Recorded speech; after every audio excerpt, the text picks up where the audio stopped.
Hello दोस्तों, Rana classes में आपका स्वागत है। तो आज की बड़े खबरें लेकर मैं आया हूँ।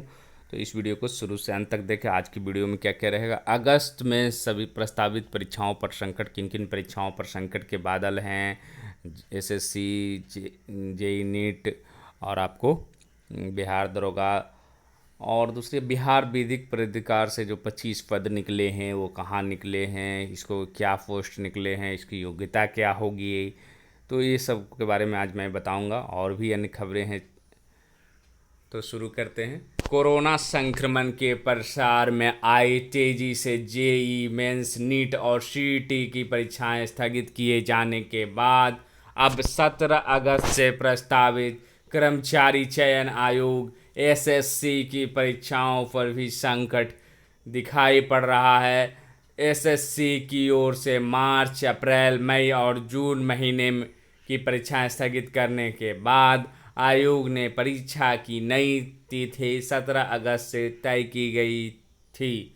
संशोधित तिथि जारी करते समय यह स्पष्ट किया गया था कि सीबीएसई, जेईई मेंस, नीट परीक्षाओं को देखने के बाद हम अपनी रणनीति तय करेंगे।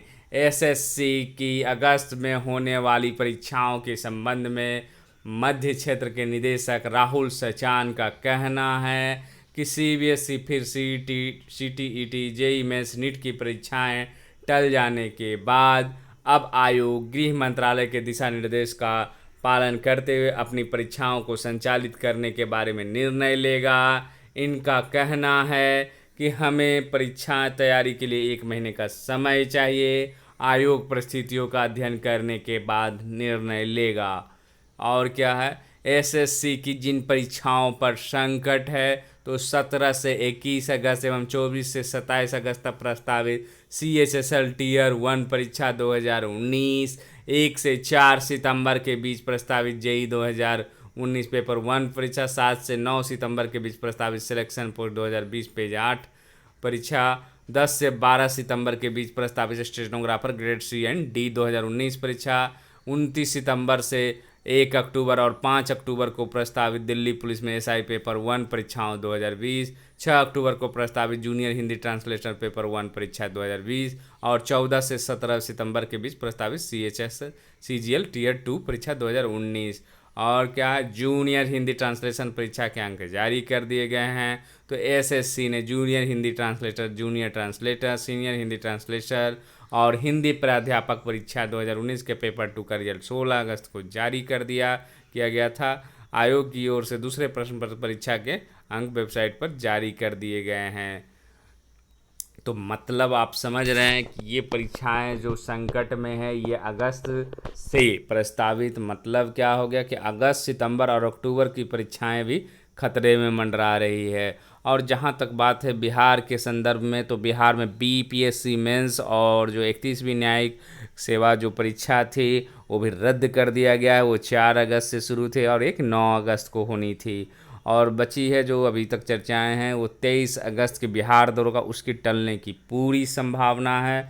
हालांकि इसका नोटिफिकेशन अभी आयोग ने नहीं दिया है और ना ही हो सकता वो जारी भी ना हो, क्योंकि अभी क्लियर, तो इसकी भी पूरी संभावना, जो सबसे नज़दीक की परीक्षाएं हैं वो आपको टलने की, दूसरी जो सबसे 13 सितंबर की चर्चा ई इन्फोर्समेंट सब इंस्पेक्टर, उसकी भी टलने की संभावना ज़्यादा दिख रही है। उसके बाद आपको 27 सितंबर को BSSC CGA inter level mains की जो परीक्षा चर्चाएं हैं 27, वो भी टल सकती है। तो मतलब अगस्त से जो भी परीक्षाएं होगी वो टल सकती है। और टलने की जिस तरह के हालात हैं और जिस तरह से आपने सुना होगा, अमिताभ बच्चन से लेकर अभिषेक बच्चन और बहुत सारे जगह डीएम भी पाए गए हैं, और कल के रिपोर्ट में भागलपुर के डीएम भी पाए गए हैं। तो कहीं ना कहीं स्थिति है जो कि भयावह हो रही है और 27,000 एक दिन में पार कर रहा है। इससे आप समझ सकते हैं कि परीक्षाओं का संकट है जो कि बना हुआ है। उसके बाद आते हैं अब वैकेंसी की बात कर लेते हैं।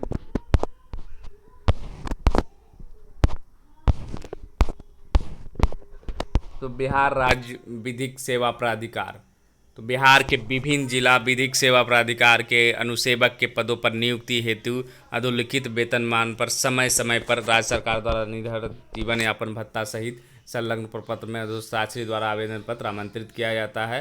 आवेदक है जो कि निर्धारित आयु सीमा कितना से रखेंगे, 1/7/2020 से 18 वर्ष रहेगा और सामान्य वर्ग के लिए, और अधिकतम 37 वर्ष, और फिर BC के लिए आपको 40 वर्ष, महिला के लिए 40 वर्ष और SC/ST के लिए 42 वर्ष।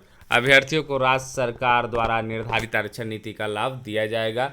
अभ्यर्थियों का चयन साक्षात्कार के आधार पर होगा जो 20 अंक का होगा। आवेदन शुल्क भारतीय पोस्टल ऑर्डर या बैंक ड्राफ्ट सदस्य सचिव बिहार राज्य विधिक सेवा प्राधिकार पटना के नाम से देय होगा, तथा आवेदन शुल्क के रूप में सामान्य कोटि के रूप में 200 रुपया, पिछड़ा वर्ग के लिए 100 रुपया, अति पिछड़ा वर्ग के लिए जो कि 100 रुपया, जो आवेदन के साथ समय पर अनुसूचित जाति जनजाति के लिए कोई शुल्क देय नहीं होगा। अभ्यर्थियों को मैट्रिक या समकक्ष परीक्षा उत्तीर्ण होनी चाहिए एवं साइकिल चलाने का ज्ञान होना चाहिए। महिला अभ्यर्थियों के लिए साइकिल चलाने की योग्यता अनिवार्य नहीं है। यदि किसी भी स्तर पर यह पाया जाता है कि आवेदक द्वारा आवेदन में उपलब्ध कराई गई सूचना अलग है, गलत है या कोई तथ्य छिपाया जाता है तो बिना कारण स्पष्ट किए आवेदन रद्द किया जाएगा। अपूर्ण, त्रुटिपूर्ण एवं निर्धारित अंतिम तिथि के बाद प्राप्त आवेदन स्वीकार नहीं होंगे। आवेदन है जो कि निर्धारित संलग्न आवेदन प्रपत्र में मांगी गई अर्हता एवं सूचना से संबंधित सब पत्र है जो कि आचरण उक्त उम्र प्रमाण पत्र इस विज्ञापन के प्रकाशन के 21 दिनों के अंदर हस्ताक्षरी को पंजीकृत डाक या स्पीड पोस्ट। मतलब क्या, ये आपको 1/7/2020 को निकला है, मतलब आप है जो कि इसको 22 तक, 21 तक ही अगर माना जाए तो 21 तारीख तक है जो कि आप इसको भेज सकते हैं। आज जो है आपको 12 तारीख, तो अभी आपके पास समय है। आवेदन के जो कि पंजीकृत डाक या स्पीड पोस्ट से संख्या घोषित पदों की रिक्तियां बढ़ सकती। पदों की संख्या क्या है अनुसेवक की, पद का नाम है अनुसेवक, और न्यूनतम शैक्षणिक योग्यता मैट्रिक समकक्ष। वांछित योग्यता क्या, साइकिल चलाने की जानकारी रहना चाहिए पुरुष को, महिलाओं के लिए अनिवार्य नहीं है। और रिक्तियों की संख्या 6 है और 18,000 रुपया प्रति माह। कितना है वेतनमान, 18,000 रुपया प्रति माह। और ये आपको अगर आप सरकारी में भी करते हैं तो आपको ये आपको 18,000 रुपया बेसिक होता है। उसके बाद फॉर्म क्या है वो भी आप देख लें।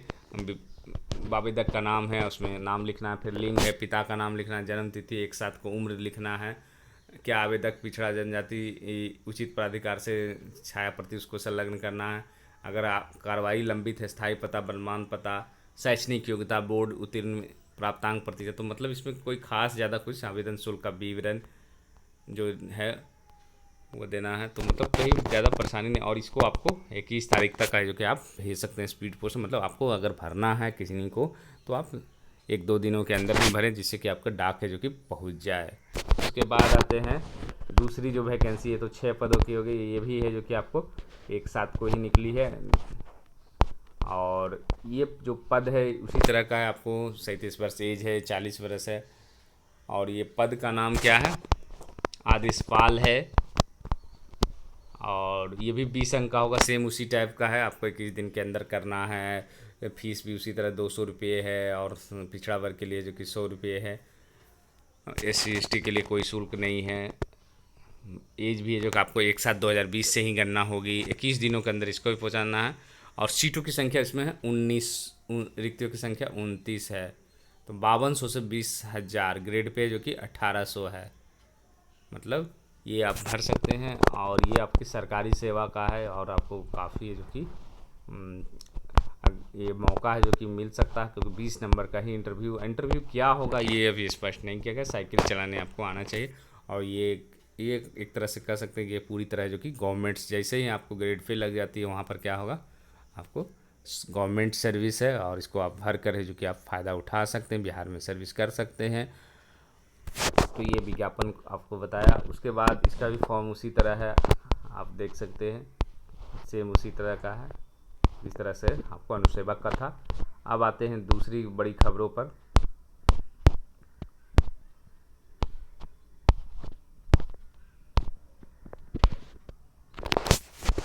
दूसरी क्या, स्थानीयता व स्थान के आधार पर सभी सीट रिजर्व नहीं कर सकता। तो झारखंड हाई कोर्ट ने शुक्रवार को राज्य सरकार की नियोजन नीति व संयुक्त स्नातक स्तरीय प्रशिक्षित हाई स्कूल शिक्षक नियुक्ति के विज्ञापन को चुनौती देने वाली याचिकाओं पर सुनवाई की। मामले की सुनवाई अधूरी रहने पर है जो कि वीडियो कॉन्फ्रेंसिंग के जरिए 17 तारीख को जुलाई की तिथि को निर्धारित किया गया है। क्या मामला है, तो सरकार की नियोजन नीति के आलोक में हाई स्कूल शिक्षक नियुक्ति प्रकाशित विज्ञापन राज्य के गैर अनुसूचित 13 अनुसूचित जिलों में नियुक्ति के लिए आवेदन नहीं कर सकते हैं। 13 अनुसूचित जिलों का स्थानीय अभ्यर्थी मूल जिले में ही आवेदन कर सकते हैं। तो 18 सितंबर को लगाई गई थी अधिसूचना पर रोक है। और क्या है, तो सुप्रीम कोर्ट के आदेश को प्रस्तुत करते हुए उन्होंने बताया कि 5वीं सूची के तहत आंध्र प्रदेश के राज्यपाल अनुसूचित 100% सीट संबंधी अधिसूचना को असंवैधानिक बताया है। तो ये कहीं ना कहीं है जो कि ये JSSC से मतलब है, और ये सुनवाई का काफ़ी हद तक इस पर निर्भर है और असर होने वाला है। उसके बाद आते हैं आपको JEE एडवांस के परीक्षा पैटर्न में बदलाव हो सकता है। कोरोना के कारण शैक्षणिक सत्र और शिक्षा पर पड़े असर को देखते हुए IIT 27 सितंबर से होने वाले JEE एडवांस परीक्षा के लिए सिलेबस कम करने और परीक्षा पैटर्न में बदलाव करने पर विचार कर रहा है। अगले हफ्ते ज्वाइंट एडमिशन बोर्ड की होने वाली बैठक में इस मुद्दे पर विचार किया जा सकता है। इस वर्ष JEE एडवांस परीक्षा का आयोजन IIT दिल्ली द्वारा किया जा रहा है। IIT दिल्ली के निदेशक बी राम गोपाल ने कहा कि हम सिलेबस के कंटेंट और उसके बदलाव को देखना होगा, फिर इस कमेटी प्रश्न पत्र बनाने वाले को समझ रखना होगा। प्रश्न बनाने वाले से पहले ये समझना कुछ टॉपिक पर अब सिलेबस का हिस्सा नहीं है। CBSE समेत कई बोर्ड की परीक्षा रद्द कर चुके हैं। ऐसे में IIT JEE प्रवेश बोर्ड नंबर के मानक को हटाने पर विचार कर रहा है। JEE में बैठने के लिए बोर्ड परीक्षा में 75% अंक जरूरी, मतलब इसको हटाने पर विचार चल रहा है। तो ये आपने देखा कि आज है जो कि आज की बड़ी खबरें। तो इसी के साथ धन्यवाद।